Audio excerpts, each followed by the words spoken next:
Ganyan kalinis yung tubig dito sa amin. Pwede kang uminom, pwede ka ring maligo. Dahil hindi tulad ng Manila, yung napakadumi. Brown out, ang hirap magbabad. Kasi magbabad sa tubig to brown out. Malami ang tubig.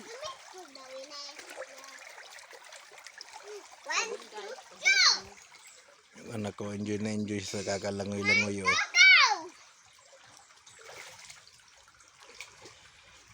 Ito, dinadaanan to ng tubig na iniinuman.